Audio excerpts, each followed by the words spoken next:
Looking for a way to help learners memorize their multiplication facts? Then you've come to the right place. The Multiplication Hustle is a simple way to learn the basic multiplication facts quickly and have fun while doing so.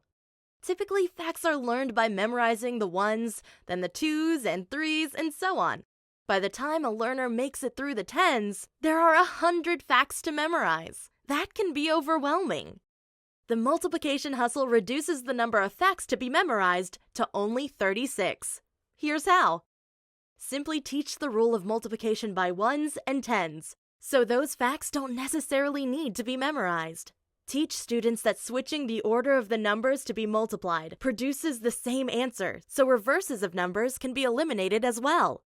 Finally, since learners have the most difficulty remembering higher numbers, such as 9s, 8s, and 7, the Multiplication Hustle begins with those numbers. We also took our program a few steps further by incorporating a song and hustle-style dance, a color-by-number book, practice worksheets, a card game, and tracking guides to help measure the learner's progress. Give our program a try and watch learning those multiplication facts happen.